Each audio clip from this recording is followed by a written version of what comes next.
Hey Vsauce, Michael here. KidzBop is a popular kids brand that makes cover albums of popular music. They're pretty good, except for KidzBop 10 and 12, that only got placed second on the US Kids chart. Now, that's not to say to have a good time you need to listen to KidzBop. But for you beginners to music, KidzBop has a pretty consistent lineup. But which KidzBop song is the best? And how much does it weigh? Well, first we must realize that there are a total of 40 KidzBop albums, and that's not including the many compilation albums, such as More KidzBop, KidzBop Mega Hits, All New KidzBop 5 Cool Songs, All New KidzBop 5 Cool New Songs, KidzBop Christmas, KidzBop 2 hours later, Halloween, KidzBop 2020 Australia only, and KidzBop Party Playlist, adding up to 52 albums. And that's not even to mention the Canadian KidzBop, Mini Pop Kids, who are only on their 17th album. If we add up all 109 albums, and assuming they all weigh as much as a regular CD, then the entire KidzBop collection was about 1.744 kilograms. For individual songs, assuming the average song takes about 4 megabytes, and that the standard 120mm CD can hold 737 megabytes, then the best KidzBop song will weigh about 0.08 grams. Of course, this doesn't answer our original question of what exactly is the best KidzBop song? Well, we could go by ratings, but it is very hard to find ratings of each and every individual song, and the album ratings can't really tell us about the individual songs on there. And even if they could, that would still be 109 albums to check. Well, we could go by the amount of plays each song has. I mean, the better the song, the more popular it is, right? Well, if we're going by that statistic, then the 5th best KidzBop song will be Old Time Road with 10 million plays, followed by Havana with 11 million, then Timber with 14 million, Uptown Funk with 19 million, and the most popular KidzBop song being Shake It Off with 24.5 million. Now, before even researching this video, I considered Uptown Funk and Shake It Off to be very good KidzBop songs. Probably in my personal top 10. Another problem with this metric is that it's biased towards more recent releases as the KidzBop brand grows.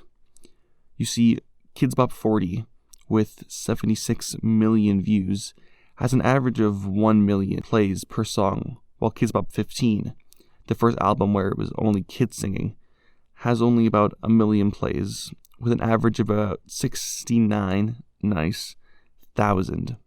Not to say that the old KidzBop is on the same level and quality as the new KidzBop, but if there is a hidden gem in the many KidzBop songs, then we can't go by how popular the song is. So then, how do we plan to get the best KidzBop song? We have to find a song they've covered that will stay funny without growing stale. For example, songs that were very popular when they were first covered have more ironic humor, as everyone knows them. Baby, baby, baby, oh.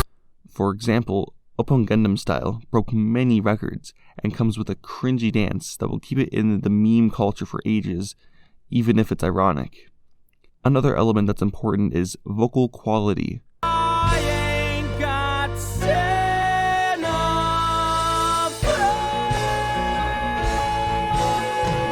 Of course, you could just say the worse the better, but that's not the case. Sure, a song that's just a complete mess is funny, but, and this is where it may sound mean, but if someone puts an actual effort into something and it's still terrible, it feels much more earned and less lazy. This is the main difference in old KidzBop and the new. In the old KidzBop, they sound like a random assortment of kids sitting in a circle chanting popular songs, but new KidzBop gets kids like Shane, who was cast in the Broadway production of Matilda, and when he was 8 was in the Broadway tour of Priscilla, Queen of the Desert, performing in 299 shows. Wow! And with the other kids, At least they like singing, which is better than this. And also, as technology gets better, autotune does as well, which I can't ignore as a feature used in many KidzBop songs. Why don't you dare look back? Just keep your eyes on me. I said you're holding back. She said shut up and dance with me. A third qualification that, while may not be necessary, is very useful for comparing against the other many KidzBop songs. And this is uniqueness.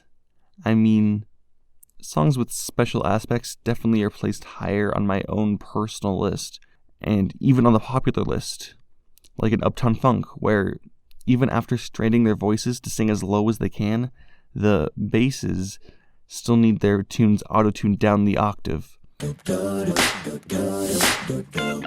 Or in Shake It Off, where you can't really tell if the lead singer is a boy or a girl, or switching between two different singers. Oh, that's a woman. I thought it was just a 12-year-old. This breaks gender rules, as the KidzBop show that it is okay for boys to break loose and break the norms of toxic masculinity, and not to mention that it also implies that being trans or gay is okay, and that all that's important is for you to love yourself and for who you are, and not to listen to the haters showing that the KidzBop as highly pro-LGBTQ, and has much more artistic merit.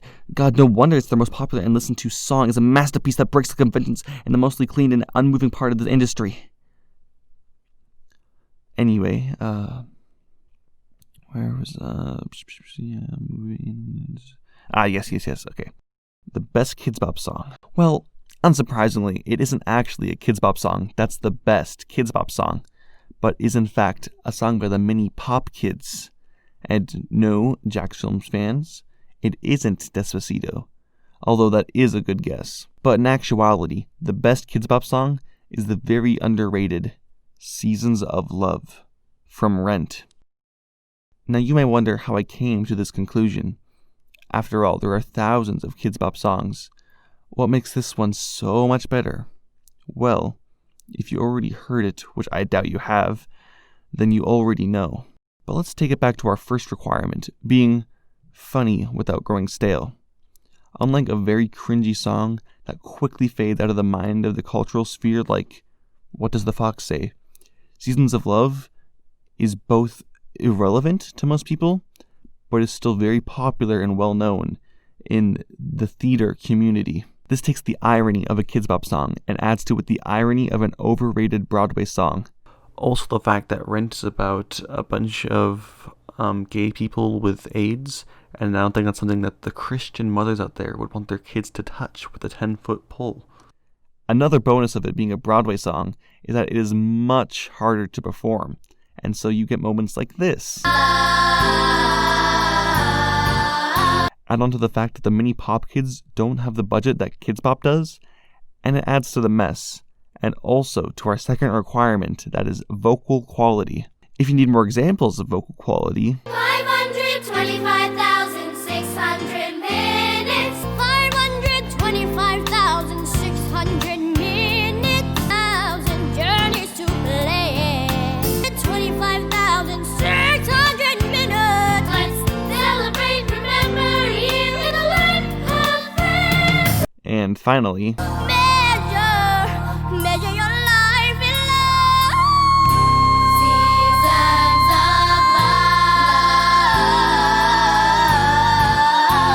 Seasons. and it's no wonder this is the best KidzBop song.